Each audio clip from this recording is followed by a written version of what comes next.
Hey, can I eat this?" While organizing a package sent from my hometown, Samantha asked me. When I turned around, Samantha was holding an instant cup noodles in her hand. "Have you never tried it before?" I asked, somewhat incredulously. Samantha nodded deeply in response. "Really, there are people like that. You're like a living treasure." I said this with a hint of sarcasm. "What's that supposed to mean?" Samantha puffed up her cheeks, looking a bit angry. "Go ahead," I said, feeling a bit regretful for teasing her too much. Samantha, somewhat happily, put the kettle on. It was like watching a child trying to make instant cup noodles for the first time. She was intently reading the instructions. "All you need to do is add hot water and wait for 3 minutes." I wanted to say that, but I just watched her without saying anything. "Wow, what is this? It's delicious." I never knew someone trying cup noodles for the first time in college would react like this. That's honestly what I thought. And I felt again how different the world Samantha and I lived in were. I met Samantha right after I entered college. During an orientation for new students, there was one woman who stood out. It wasn't her actions or words that made her stand out. It was her attire that was clearly different from the rest. Even I, who knew nothing about brands, could tell she was wearing something expensive. She seemed to be aware of standing out. In a group of acquaintances, she seemed a bit reserved. As the host urged us, students took their seats. I was startled, because that woman was sitting next to me. Coming from a local high school, I was the only one from my school to attend this university, so I had no one to talk to. I had nothing to do but check the pamphlet over and over. So, the conversation of the group the woman was in caught my attention without trying. "Samantha, why are you dressed like that? It's not like it's the entrance ceremony." That's how I learned the name of the woman next to me was Samantha. Samantha replied, "Well, it's an important event, so Mom told me to wear this." But still, a suit, and Calvin Klein at that, you could have dressed more casually. I listened to the woman's comments and thought she had a point. My connection with Samantha began in an unexpected way. Having been in the tennis club in middle and high school, I had decided to continue playing tennis in college. Samantha was also among the new members of the tennis club. Seeing her, I only thought, there's that woman. However, a chance to get closer to Samantha occurred during a welcome event for new students. As the event got more lively, first-year students started introducing themselves. The host called out names in order of the roster, and each called student introduced themselves in their own way. After a while, I noticed Samantha next to me becoming restless. I realized it was because her turn was coming up, having seen the roster beforehand. "My name is Samantha Johnson. Nice to meet you." Samantha spoke up to that point but then seemed at a loss for words. Unsatisfied with her soft voice, a senior student chimed in. "We can hear you." Samantha visibly flinched at that comment. It seemed she couldn't find the right words to say. The room fell silent, and everyone's eyes turned towards Samantha. She looked troubled. "I'm Justin Miller, from Nebraska. I'm a complete country bumpkin who doesn't know left from right. Nice to meet you." Though not called upon by the host, I suddenly introduced myself loudly. "No one's interested in a guy's introduction," a male senior jeered. Ignoring that, I attempted to continue my introduction. Then, the host, trying to control the situation, called the next freshman's name. "Thank you." As I sat down, Samantha, sitting beside me, whispered. "You're welcome," I replied, but it was this exchange that quickly brought us closer and led to us dating. It wasn't me who initiated it. It was Samantha. After a club activity, while cleaning up, Samantha approached me. I wanted to thank you for the other day. She wanted to thank me for the help I offered during the freshman welcome event. I had no reason to refuse, so I accepted her offer. I was surprised at where she took me. It turned out to be a French restaurant. Moreover, it seemed to have been featured in the Michelin Guide. Until then, I had never eaten such fancy food. I can't believe she's going this far to thank me for something so small. Who is she really? I wondered. But even I, nervous in my first high-end restaurant, was put at ease by Samantha's gentle demeanor. Her clear eyes, fair skin, and carefree smile made me feel captivated as the meal progressed. After that, we dined together many times. Samantha would take me to fancy places. I would take her to typical fast food restaurants. The level difference was a bit absurd, but at that time, it was a thrilling experience, exploring each other's unknown worlds, filled with lots of laughter and great fun. Eventually, Samantha began coming to my apartment every day, and we started living a semi-cohabitative life. My mom was a hardcore saver, and growing up with that, I naturally adopted a frugal lifestyle.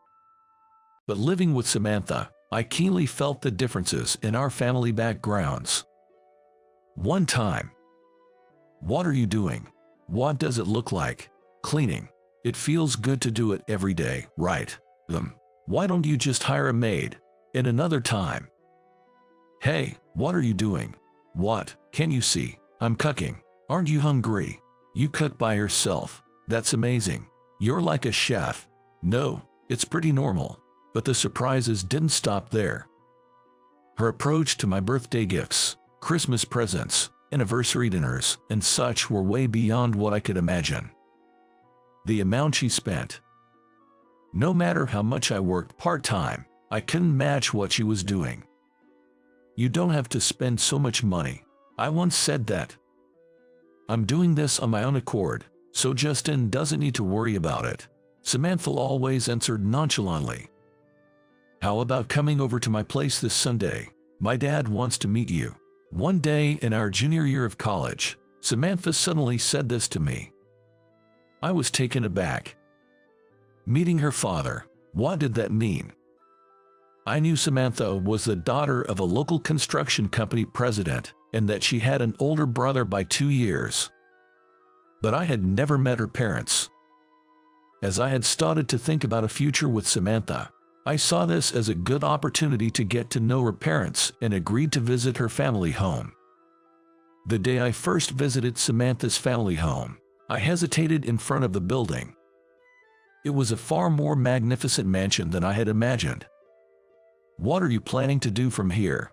Samantha's father, a stern-looking man, asked me that morning, sensing my nervousness. "I'm serious about continuing my relationship with Samantha."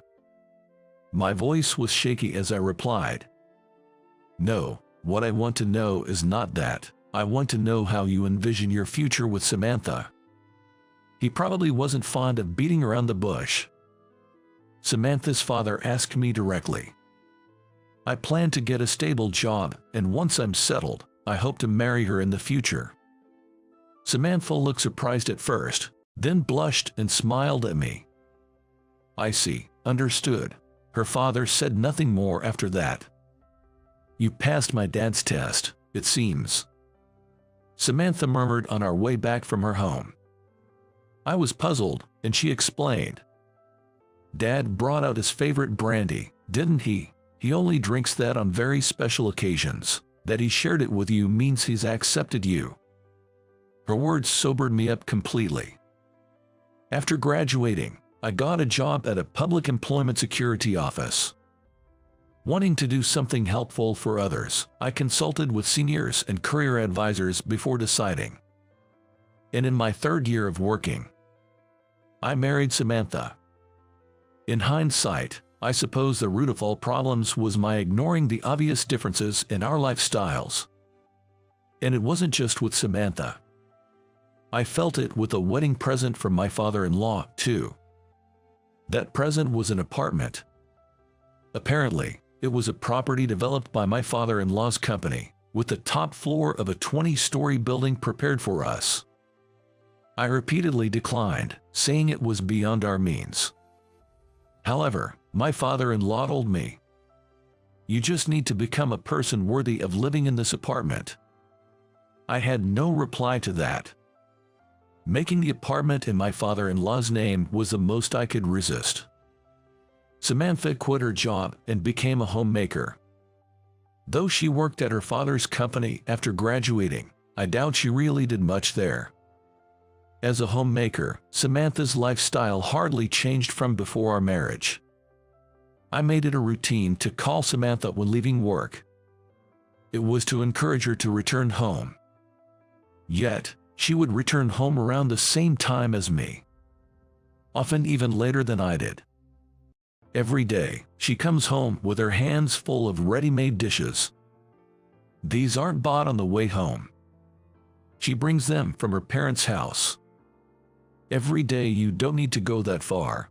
I once said that." Samantha replied casually. "But it's given to me, so it's okay. I'm not causing anyone any trouble." After several such exchanges, I stopped bringing up the topic of meals with Samantha.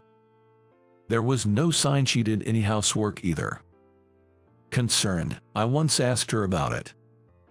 "It's fine. A helper comes to take care of it when asked," Samantha said without any sign of embarrassment.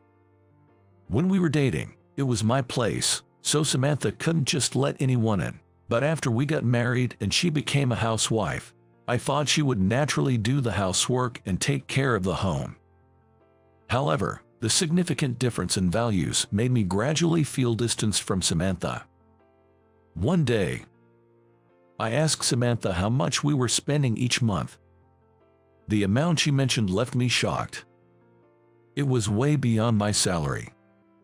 "I'd like us to manage within the range of my salary each month," I requested. "Really? Why? We can just get the extra from my parents. There's no need to worry about it." I lost my temper at her words. "We need to live within our means. When will you graduate from depending on your parents? Consider my position a bit." Samantha seemed unable to understand my feelings. "Why? It's my family, after all. What's wrong with relying on them a bit? My parents are happy with that, too. It's a matter of degree. In your case, it's just too much." Our arguments continued without reaching a resolution. At one point, during a heated argument, Samantha shouted, "I don't want to live such a miserly life. If you don't like what I'm doing, let's just get a divorce." "Okay, I understand," I agreed. That happened 1 year after we got married. The next day, I got a divorce form, filled it out, stamped it, and presented it to Samantha. Then I left the house. I was glad the apartment was in her father's name. Back to living alone after a long time, I felt a bit lonely but also enjoyed the freedom. I reverted to the frugal lifestyle I had since I started living alone in college. The divorce was finalized. And about 10 years later, "I'll do anything. Please give me a chance." While working, I thought I heard Samantha's voice from a distance. I couldn't see her because of the partition, but it sounded like her. "I need money right away, so a day job would be best." It definitely sounded like her. "Excuse me for a moment," I told the client, pretending to have work, and stood up. Standing in front of the seat where the voice came from, I saw the client's face. I was taken aback. It was indeed Samantha. I knew she would come, I thought, seeing her. But I couldn't change my assignment, so I returned to my seat. After finishing with the client, I hurriedly stood up. Then I looked around for the seat where Samantha had been sitting. But I couldn't find her. I went outside. "Samantha," I called out almost instinctively. Samantha, recognizing my voice from behind, turned around hesitantly. "Justin, you're still working here?" She looked embarrassed. It was unclear whether it was due to her shabby clothes or the fact that we were meeting at the employment office after such a long time. "It's been a while. Are you okay?" "Yeah, I'm fine. We spoke briefly, then silence followed. Do you have time this evening? After work, let's talk for a bit, I asked. Surprised, Samantha nodded. I didn't have anything particular in mind to talk about. Honestly, I didn't know what to say during this unexpected reunion with my ex-wife. But seeing Samantha, I couldn't just ignore her. After work, Samantha was waiting at the entrance of my workplace. We then went to a nearby cafe. It's been 10 years, I remarked, to which Samantha nodded. I didn't ask why she was looking for a job. I didn't need to. I had an idea why she was at the employment office. Then Samantha started talking. My dad's company went bankrupt. I was aware of this. Some of her father's former employees had come to me for consultation. I'm sorry for belittling your lifestyle, calling it poor. I was the foolish one. It took me until this age to understand what you meant by living within our means. Losing everything after Dad's company collapsed. I now painfully realize I'm someone who can't do anything on her own. Samantha carefully chose her words as she spoke. She mentioned that her father's apartment, where we lived, was sold. Now she's living in a one-bedroom apartment with her family of 3. Her father had become depressed, and her mother was taking care of him. Samantha's brother, apparently fed up with the family, had left and was untraceable. Samantha, with no work experience, was struggling to find a regular job and was barely making ends meet for day labor. Thinking about it now, it's unbelievable. Spending tens of thousands on a single meal. How many days of work does that equate to? I almost couldn't believe this was the same Samantha I knew 10 years ago, considering her speech and attitude. By the way, I've been trying out some of the saving tips you told me about when we were dating. Cucking is surprisingly fun. Even a little bit of saving makes a big difference. I'm sorry for mocking it back then, Samantha said, playfully smiling and clasping her hands in front of her mouth. We then talked a lot about saving techniques. The opposite personalities we had when dating were exciting and fun. But spending time with her now, sharing similar values and thoughts, gave me a sense of comfort and happiness I hadn't felt before. When leaving the cafe, as I was about to pay, Samantha said, "Let me pay, I've got it." No, I invited you, but you listened to me. It's only fair. It must have been a bit of a hassle for the cashier, but we had that typical argument at the register. Okay, then, let's split it, Samantha suggested, and I couldn't help but smile. The old Samantha would never have budged in situations like this, usually just leaving a $100 note and walking out of the store. So, hearing the word "split the bill" coming from her was unexpectedly surprising to me. On our way to the train station, something caught my eye. "Just wait here for a minute," I said, and asked Samantha to wait for me in a nearby park. A few minutes later, "Here, this is for you." I handed Samantha an envelope. What is this?" "It's $5,000. This should last you a few months, right? Day laboring only leads to living day by day, and that's no good. This is for your living expenses until you find a stable job. You don't have to pay it back." "No, I can't accept such a large amount," Samantha protested, but I couldn't help smiling at her words. "Don't say that. Remember all the gifts you gave me back then. Consider this a return favor, and please accept it." Hearing this, Samantha burst into tears. "I will definitely work and pay you back. Thank you, Justin." After that, we occasionally met up. Sometimes, I gave her job advice and recommended companies that hired inexperienced workers and had good reputations. Eventually, Samantha secured a job as a factory worker at a place I recommended. When I checked with President Thompson about how she was doing, he said, "Oh, she's a great addition, a bit naive, but she's eager to learn and work hard. The long-time workers, especially the older ladies, find her adorable. Since Samantha joined, there's a brighter atmosphere around here." Hearing this made me very happy. Then, a year later, Samantha handed me something. It was an envelope containing $6,000. What is this? It's the money I borrowed, and a little extra as thanks. I didn't need to use half of what you lent me, but it was a huge help. Thank you so much, Samantha said. Money really changes people, I mused aloud. Samantha looked puzzled.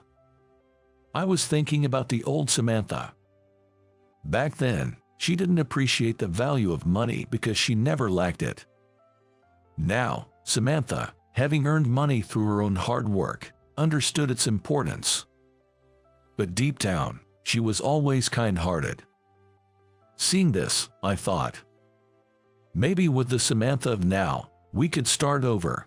Of course, having been divorced once, I wasn't sure if a fresh start was possible. But I didn't need an immediate answer. We would spend more time together, and this time, without looking away, I would slowly consider our future.